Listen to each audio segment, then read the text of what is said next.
네, 오늘은 날조 본문 가운데 하박국서 1장으로 말씀을 나누려고 합니다. 우리 1절 우리 한번 읽으시겠습니다. 1장 맨 앞에 1절을 우리 한번 읽겠습니다. 시작. 선지자 하박국이 묵시로 받은 경고라. 아멘. 1장 1절 우리가 읽었다시피 이 하박국이라고 하는 사람은 선지자였습니다. 선지자. 어쩌면 제가 너무나도 지금 당연한 말을 하고 있는 것이겠죠. 그렇지만 다른 선지서와 비교해 보면 지금 자기의 그 직업, 이 선지자라고 하는 직업에 대해서 대놓고 처음부터 나는 선지자다라고 하는 경우는 우리가 다른 선지서를 쫙 찾아보면 그건 별로 없다라는 것을 우리가 찾아볼 수 있습니다. 발견할 수 있습니다. 이미 남유다가 망하고 난 뒤에 활동했던 선지자 둘이 있습니다. 학계, 스가랴 선지자가 이제 나중에 이제 날조 본문 뒤에서 나오게 될 텐데, 이 두 선지자 정도가 자기 자신을 가리켜서 선지자다라고 소개를 합니다. 그 외에 모든 선지서를 보면 앞부분에서 선지자들이 자기를 가리켜서 선지자다라고 이야기하지 않습니다. 자기를 소개할 때 나는 누구의 아들이다, 나는 어디 출신이다, 이런 식으로 소개를 합니다. 대부분, 그러니까 바꿔 말하면 이거죠. 대부분 선지서를 썼던 선지자들은 처음부터 선지자라고 하는 직업을 가지고 있었다기보다는 말씀이 그의 인생 가운데 아주 특수한 방식으로 임했기 때문에 선지자 활동을 시작했던 사람들이 대부분이다라는 것이죠.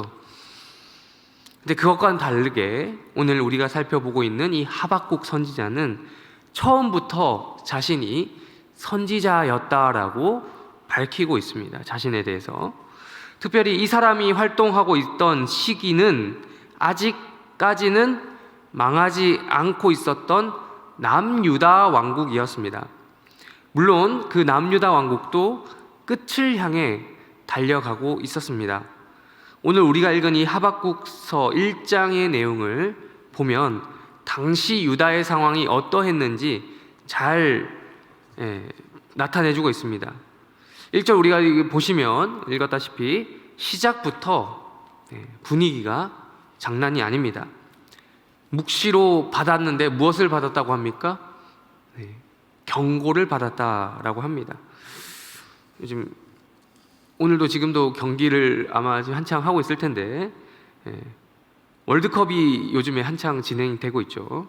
그런데 이제 전반전 휘슬이 삑 이렇게 불리고 나서 1분도 안 되어서 시작부터 경고를 받았다고 칩시다. 옐로우 카드죠. 노란색 받았다 칩시다. 그러면 그 팀의 분위기는 얼마나 차가워질까요? 싸해질까요?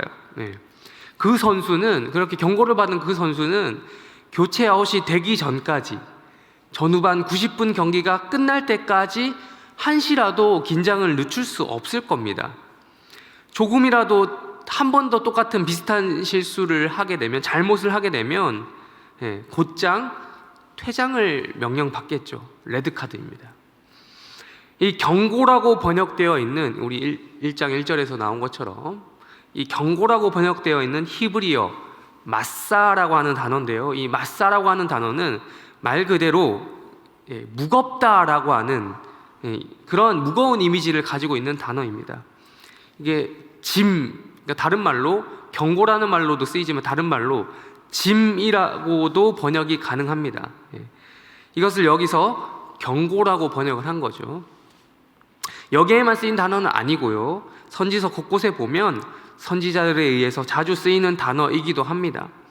축구에서도 그렇죠. 한 번 경고를 받고 나면, 아까도 말씀드렸지만 경기를 뛰는 내도록 계속해서 무거운 짐이 됩니다. 그 사람에게, 그 선수에게.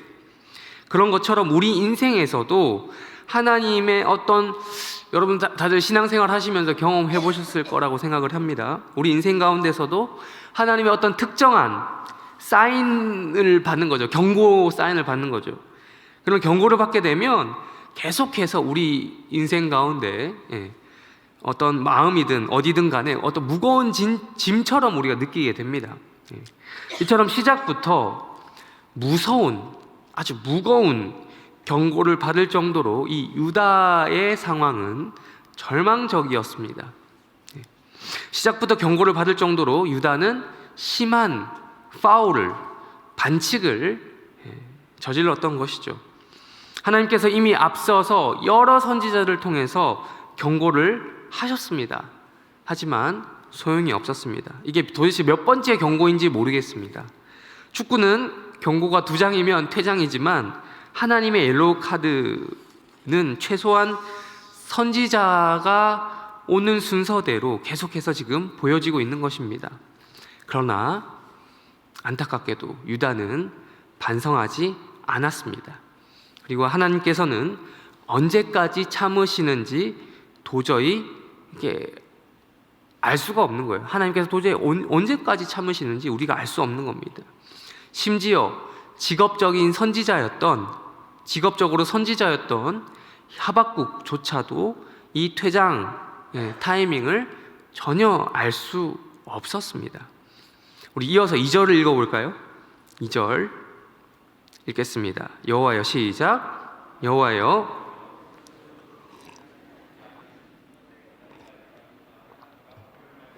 외쳐도 주께서 구원하지. 우리가 지금 되게 독특한 이 전개 구조를 보고 있는 거예요. 특이합니다. 분명히 1절에서 뭐라고 했습니까? 경고다라고 이야기했습니다. 그러면 먼저 2절에 이어지는 내용이 그럼 경고를 왜 받았는지, 그 사유에 대해서, 그에 해당하는 내용이 나와야겠죠. 왜 경고를 받았는지.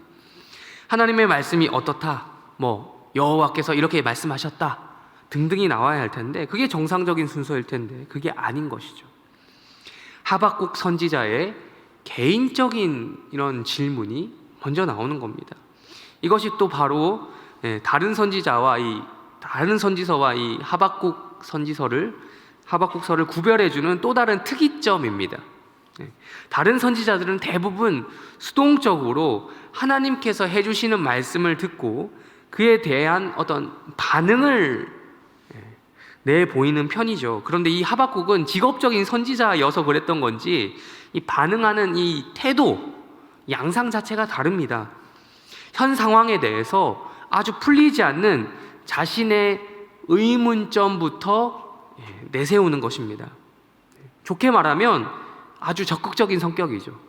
근데 나쁘게 말하면 감히 소위 싹수가 없다고 하죠.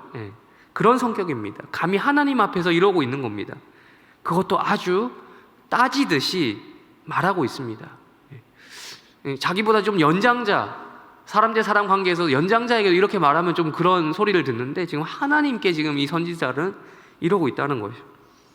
2절을 바꾸어 말하면 이런 것과 같습니다. 하나님, 어차피 내 기도 안 들어주시는 분 아닙니까? 라는 거예요. 언제 내가 잘 먹고 잘 살게 해달라고 그런 기도를 했냐는 거죠. 이 유다, 지금 자기가 살아가고 있는, 자기가 지금 선지자 활동을 하고 있는 대상인 이 유다 사회 가운데 아주 깊이 뿌리 내리고 있는 그런 불법과 폭력 등의 이 사회를 좀먹고 있는 죄악들이 만연해 있는데, 그것 때문에 지금 하나님께 내가 그렇게 선지자로서 기도하고 또 기도를 했는데요, 왜 하나님은 그 기도를 안 들어주십니까? 왜 이 나라를 이 어려움 속에서, 어려움으로부터 구원해 주시지 않습니까? 라고 하는 그런 아주 무거운 질문을 던졌던 거예요. 하박국은 사실상 하나님께 이런 질문을 한 거나 마찬가지입니다. 하나님 맞습니까? 라는 것이죠. 하나님께서 살아계신 거 맞습니까? 라는 아주 도전적인 질문을 던진 것입니다. 물론 우리도 가끔 이런 질문을 던질 때가 있습니다. 하나님, 진짜 내 하나님 맞습니까? 진짜 하나님 살아계신 거 맞습니까? 라고 이런 질문을 던질 때가 있습니다. 그런데 하박국은 우리가 그런 질문을 하는 동기에 있어서 좀 그 수준이 질적으로 조금은 달랐습니다. 우리는 주로 어떨 때 그럽니까? 나의 개인사적으로 그런 질문을 던질 때가 있죠. 내 안위가 혹은 우리 가정의 안위가 힘들 때, 개인사가 잘 안 풀릴 때, 안 풀려도 이렇게 지독하게 안 풀리나 싶을 때 하나님께 이런 질문을 던집니다. 만 하박국은 지금 그런 개인적인 문제로서 이걸 질문을 던지고 있는 것이 아니라 아주 거시적인 차원에서 이러한 질문을 던지고 있는 것입니다. 그래서 하박국에게는 어떤 혼란이 찾아온 것이죠. 분명히 그가 믿는 신앙에 따르면 이럴 수가 없는데 하고 하는 일들이 생긴 것입니다. 하나님 분명히 살아계신다라고 알고 있고 믿고 있단 말이죠. 그리고 하나님은 또한 정의로운 분이다라는 것을 믿고 있단 말이죠. 그럼에도 불구하고 이 두 가지 사실을 뛰어넘는 어떤 일이 있는데, 그것이 뭐냐? 악인이 의인을 괴롭히며 승승장구하고 있다라는 것입니다. 이러한 지금 이 구조 속에서, 도식 속에서 이 하박국의 이 머릿속에는 두 가지만 남게 되는 것이에요. 하나님이 살아계시지 않든지, 하나님이 정의로운 분이 아니시든지 하는 이 두 가지만 이 사람의 머릿속에서 남아있게 되는 것입니다. 그러나 하나님께서는 우리가 다들 알고 있다시피 살아계시는 분이시고 정의로운 분이셨습니다. 단지 하박국이 생각했던 것과 달랐던 부분이 있죠. 그 때와 시기라는 측면에서 달랐던 겁니다. 시간에 매여 있는 인간은 당장에 우리가 지금 살아가면서 목도하는 이러한 어려움들, 그것이 불법이든 우리의 개인적인 문제든 어떤 것이든 간에 그러한 것들이 처리되지 않으면 매우 답답해합니다. 그러나 시공간을 초월하여 존재하시는 그 하나님께서는 감히 인간이 측량할 수 없는 자신만의, 그 하나님만의 아주 독특한 방식대로 가장 알맞은 때에 개입하시는 것이고 역사하시는 것입니다. 당장 그러한 악의 문제가 처리되지 않는다고 해서 하나님이 그 악을 보고도 괜찮다고 한다라고 하는 그런 아주 불의한 분으로, 또한 하나님이 살아계시지 않는다라고 하는 그런 것으로 오해해서는 안 된다는 것입니다. 하나님은 결코 악을 간과하시는 분이 아니십니다. 우리 시작하면서 읽었던 5절과 6절 다시 한번 읽어볼까요? 5절, 6절 읽겠습니다. 시작. 여호와께서 이르시되 너희는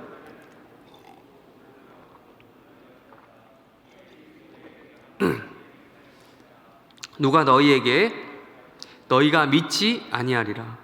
보라, 내가 사납고 곧 땅이 넓은 곳으로 다니며 자기의 소유가 아닌 거처들을 점령하는 갈대아 사람을 일으켰나니. 하나님께서 지금 어떻게 하시겠다고 말씀하고 계십니까? 이 남유다의 그 악을 처리하는 하나님만의 독특한 방식이 있다라는 겁니다. 더 큰 악을 활용하시겠다라는 겁니다. 그게 누굽니까? 6절에 나오죠? 갈대아 사람입니다. 즉 갈대아 민족으로 구성된 바벨론이라고 하는 나라를 아주 크게 만드셔서 작은 이 유다의 문제를 처리하시겠다고 말씀하신 거예요. 즉 악을 악으로 제압하시는 그 방식이 바로 하나님의 방식이었습니다.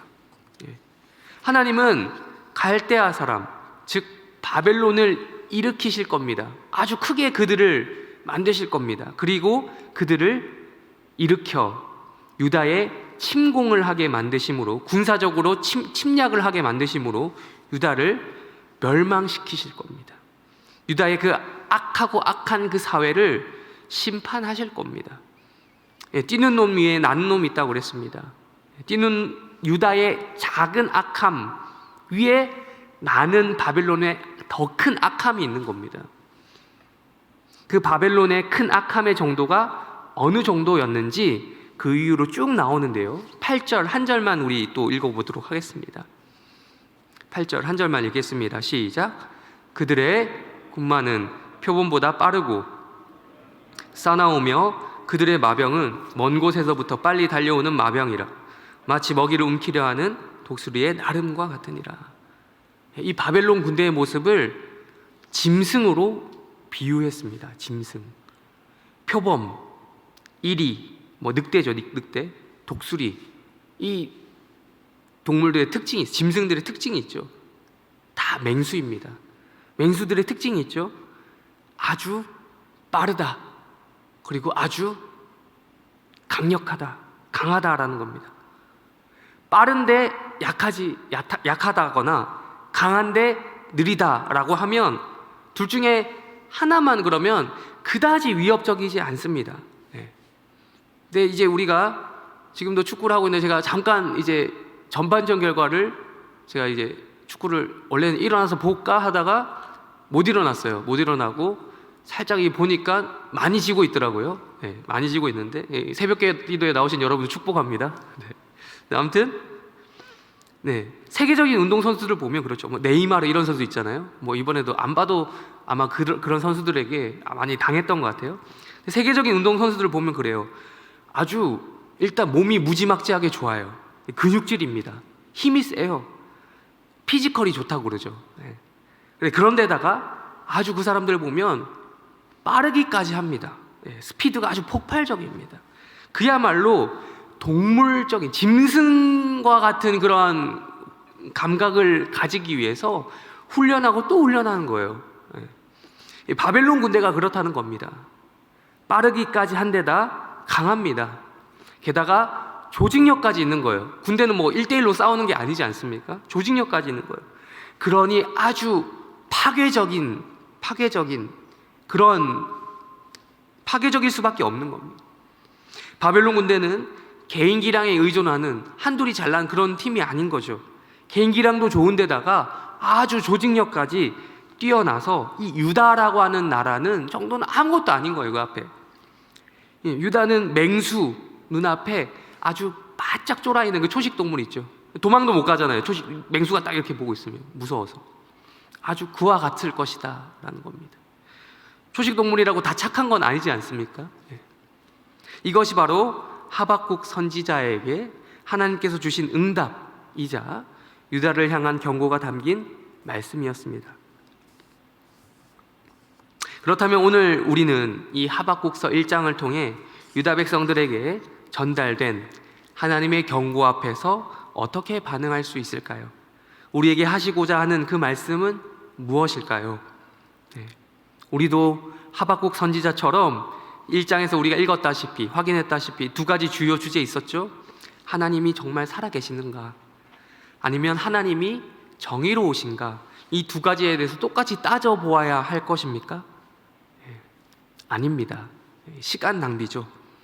그럴 필요가 없습니다. 우리는 성경 안에서 충분히 답을 찾을 수가 있습니다. 물론 2장과 3장이 이어지면 그런 답이 나오겠지만 우리는 특별히 또 다른 날조 본문인 요한일서 5장에서 그 답을 찾으려고 합니다. 우리 요한일서 한번 찾으시겠습니다. 요한일서 5장 4절과 5절 말씀입니다.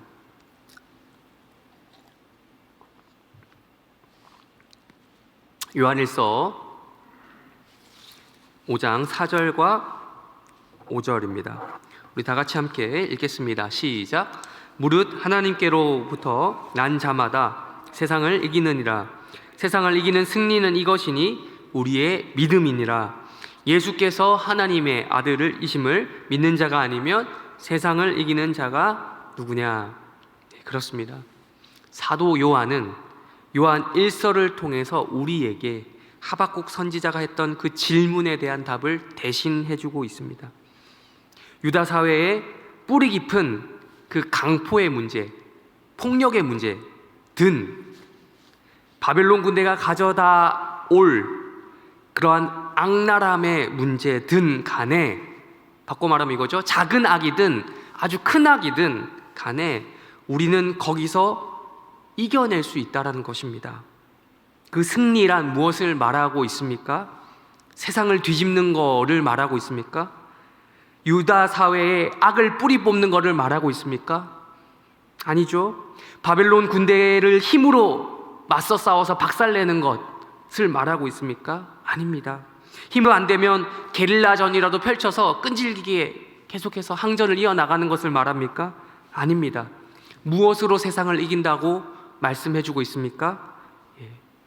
믿음으로. 믿음으로 이기는 것입니다. 우리는 경고에 위축돼서는 안 될 것입니다. 우리 하박국서 1장에서 봤듯이 경고를 통해서 우리는 교훈을 얻을 수 있습니다. 교훈을 얻고 다시는 위험한 파울을 범하면 안 되겠다고 생각을 하되 전후반 90분 끝날 때까지 우리는 최선을 다해서 플레이해야 되는 것이죠. 바꿔 말하면 우리는 살면서 우리의 죄 때문에, 우리가 짓는 죄 때문에 하나님의 경고를 받을 때가 있습니다. 있습니다만 우리가 그것 때문에 남은 우리의 인생을 위축될 필요가 없는 것이죠. 우리는 이 세상을 살면서 하나님의 아들, 우리의 죄를 대신해서 죽으신, 그러기 위해서 이 땅에 인간의 몸으로 육체를 입고 오신 그 예수가 나의 구주가 되신다라는 것을 믿는 믿음으로 세상을 이기고 있는 자들이기 때문입니다. 오늘 이 새벽부터 말씀을 함께 나누고 있는 우리 해림교회 성도들이야말로 4절에서 우리가 읽었던 것처럼, 말씀하고 있는 것처럼 하나님께로부터 난 자들이다 라고 확신합니다.